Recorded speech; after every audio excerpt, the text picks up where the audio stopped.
was wrong in your case, that you, as a result, you lost a large sum of money. I didn't say that. Well, I assume that, like Mrs. Haddock, that was a gravamen of your complaint. I didn't come here to complain. Oh, well, why did you come here, then? To give evidence. I see. Well, in that case, may we assume that Mr. Chavanchara's predictions were more often right than wrong? Well, it's no good asking me. I took a toss over guano, but since I never invest more than £20 at a time, that was no skin off my nose. I see. No further questions. I now call Mr. Richard Partridge. Now, you are Mr. Richard Partridge, a senior partner in the firm of Partridge, Wren and Finch, stockbrokers of Throgmorton Street. I am. Now, Mr. Partridge, as an expert witness, you have been present in court throughout this case, and you have heard various views expressed as to the efficacy or otherwise of astrological predictions. I have. Yes, now, what, in fact, is your view?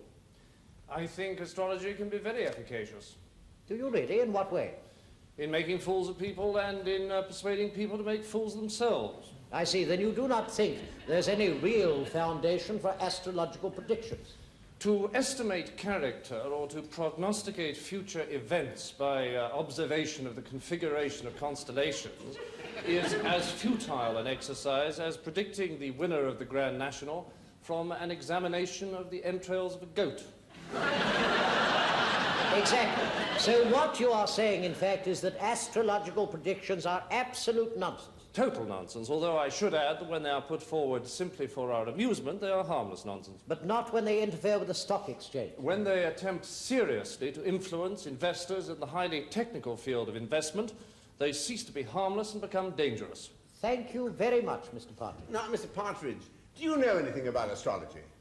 Not a great deal, no. Well, were you aware that it is the oldest of all sciences, having been practiced by the Egyptians, the Hindus, and the Etruscans? Nonsense is nonsense, however long it has been practiced. And that it was systematized by the Arabs at the same time as they laid down the rules for arithmetic and algebra? No. Well, you wouldn't regard arithmetic and algebra as nonsense, would you? Certainly not. Why not? Why not? Because I have studied them myself. Well, exactly, but you have not studied astrology. Then why do you feel entitled to condemn it?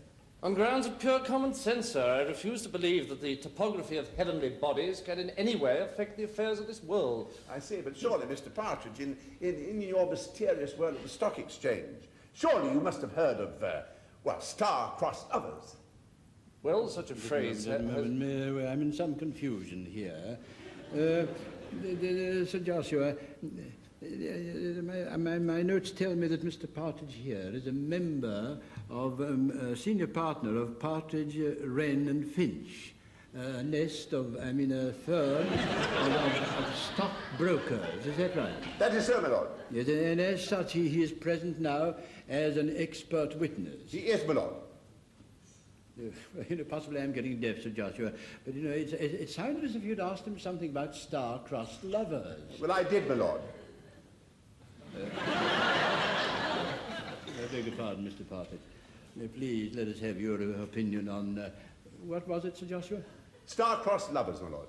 Star-crossed lovers. Well, my lad, I imagine that lovers, being ex hypothesi in a romantic and generally frivolous state of mind, may observe the stars and imagine that they are in some way influenced by them. Yes, but they have no direct effect. Well, speaking for myself and Mrs. Partridge, I can assure the court that the stars have had no noticeable effect upon our pre-matrimonial activities. Oh, I'm sorry to hear that. I'd just begun to hope that even stockbrokers... Well, now, what about the moon? I don't follow. Well, you wouldn't deny that the moon affects the tides of the sea. Possibly, but not the tides of the human mind. What about moon murderers? Moon what? Murderers. Sir Joshua, must I remind you again, Mr. Partridge here is a respectable stockbroker. Yes, I know that, my lord. Yes, I'm quite aware of that, my lord. But I do assure your lordship that the purpose of my examination will become apparent to you soon. Very well, Sir Joshua, we must live in hope, mustn't we? Mr. Partridge, as a specialist in this field, please tell Sir Joshua how you feel about, what was it? Moon murderers. That's right, moon murderers. Well, my lad, assuming that such creatures exist outside the realms of fiction, I imagine that it is possible that if sufficiently mentally deranged, they might observe the moon and assume that in some way it was signalling to them that the moment was apt for the commission of further antisocial acts. Then he is influenced by the moon? Yes, but he is insane. A lunatic. I don't think I need any more questions, my lord. I have no further witnesses, my lord. But I propose to call only the two accused, my lord. First, Mr. Benkel. Now, Mr. Benkel, you are the editor and the